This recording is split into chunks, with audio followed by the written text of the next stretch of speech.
사랑의 하나님, 제가 말씀을 읽게 해주셔서 감사해요. 나의 머리로 이해하는 것이 아니라 성령님께서 도와주셔서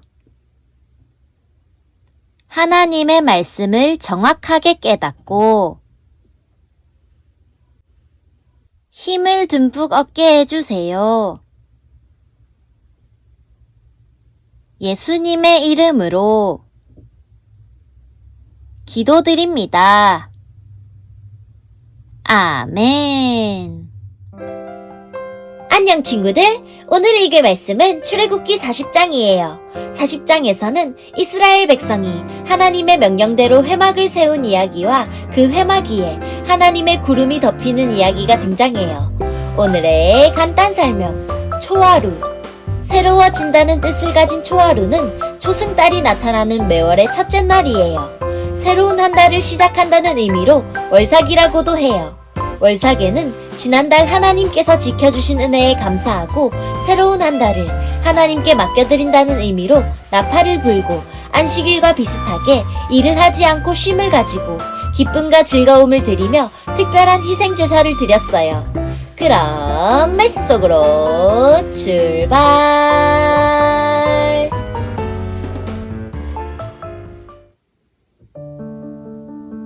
여호와께서 모세에게 말씀하셨습니다. 너는 첫째 달 초하루에 성막 곧 회막을 세워라. 언약궤를 회막 안에 두고 궤 앞에 휘장을 쳐라. 그런 다음에 상을 들여놓고 기구들을 잘 차려놓아라. 그리고 등잔대를 들여놓고 등잔불을 켜라. 또 금양제단을 언약궤 앞에 놓고 회막 입구에 휘장을 쳐라. 번제단을 성막 곧 회막 입구 앞에 놓아라. 물동이를 회막과 제단 사이에 놓고 물동이에 물을 담아라. 회막 둘레에 뜰 휘장을 쳐서 뜰을 만들고 뜰 입구에도 휘장을 쳐라. 특별한 기름을 가져다가 회막과 그 안의 모든 것에 바르고 장막과 그 안의 모든 것을 따로 구별하여 거룩하게 하여라. 그것이 거룩하게 될 것이다. 너는 또 특별한 기름을 번제단과 그 모든 기구에 발라서 제단을 따로 구별하여 거룩하게 하여라. 그러면 그 단이 가장 거룩하게 될 것이다. 특별한 기름을 물동이와 그 받침에 발라서 거룩히 구별하여라. 너는 또 아론과 그의 아들들을 회막 입구로 데려가서 물로 씻어라. 그리고 아론에게 거룩한 옷을 입히고 그에게 특별한 기름을 부어 거룩히 구별하여 나를 섬기는 제사장이 되게 하여라. 아론의 아들들을 데려와서 속옷을 입혀라. 그들의 아버지에게 기름을 부었듯이 그들에게도 특별한 기름을 부어 나를 섬기는 제사장이 되게 하여라. 그들에게 기름을 부을 때에 그들은 제사장 가족이 될 것이다. 그들과 그 자손은 지금부터 제사장이 될 것이다. 모세는 모든 일을 여호와께서 명령하신 대로 했습니다. 이스라엘 백성이 이집트에서 나온 후 둘째의 첫째 달 초하루에 회막을 세웠습니다. 모세가 회막을 세웠습니다. 모세는 밑받침을 놓고 널빤지를 맞추고 널빤지 고리에 빗장을 끼운 다음 기둥을 세웠습니다.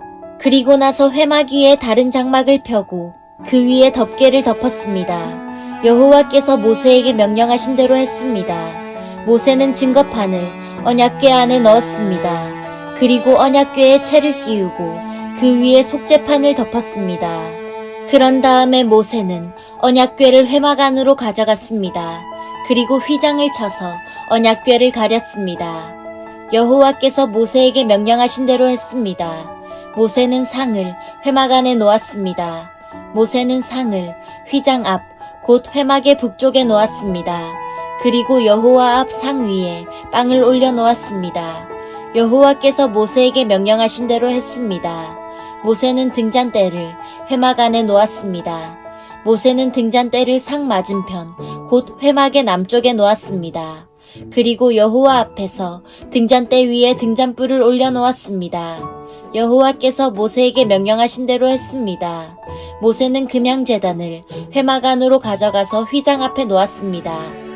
그리고 모세는 그 위에 향기로운 향을 피웠습니다. 여호와께서 모세에게 명령하신 대로 했습니다. 모세는 회막 입구에 휘장을 쳤습니다. 모세는 번제단을 성막, 곧 회막 입구에 두었습니다. 그런 다음에 모세는 그 제단 위에 번제물과 곡식 제물을 바쳤습니다. 주님께서 모세에게 명령하신 대로 했습니다.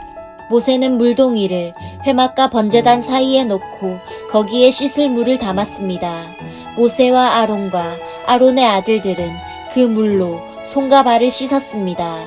그들은 회막에 들어갈 때마다 그 물로 씻었습니다. 그리고 번제단에 가까이 갈 때에도 그 물로 씻었습니다. 그들은 여호와께서 모세에게 명령하신 대로 했습니다. 모세는 회막과 제단 둘레의 뜰을 휘장으로 둘러쌌습니다. 그리고 뜰의 입구에 휘장을 쳐서 문을 달았습니다. 이렇게 모세는 모든 일을 마쳤습니다. 그러자 구름이 회막을 덮었습니다. 여호와의 영광이 회막을 가득 채웠습니다. 모세는 회막에 들어갈 수 없었습니다. 왜냐하면 구름이 그 안에 머물러 있고 여호와의 영광이 회막 안에 가득 찼기 때문입니다. 구름이 회막에서 거치면 이스라엘 백성은 다시 길을 떠났습니다. 그러나 구름이 회막에 머물러 있는 동안에는 구름이 다시 거칠 때까지 떠나지 않았습니다. 이처럼 낮에는 여호와의 구름이 회막 위를 덮었고 밤에는 구름 가운데 불이 있었습니다. 그리하여 모든 이스라엘 백성은 여행을 하는 동안에 그 구름을 볼 수 있었습니다. 짜잔! 여기까지가 출애굽기 40장이에요. 말씀 꿀단지 맛있게 먹었나요? 오늘도 잘 들어줘서 고마워요. 우리 친구들, 드디어 출애굽기가 끝이 났어요. 우리 친구들이 매일 함께 해주고 꿀단지를 맛있게 먹어줘서 전도사님도 힘을 내서 즐겁게 꿀단지를 만들 수 있었어요. 모두 고마워요. 꿀단지가 끝이 났지만 우리 친구들이 성경책을 찾아서 하나님의 말씀을 계속해서 읽으면 좋겠어요. 우리 하나님의 꿀처럼 달달한 말씀들을 매일 먹고 튼튼해지는 우리 친구들이 되길 소망하고 축복해요. 그럼 안녕!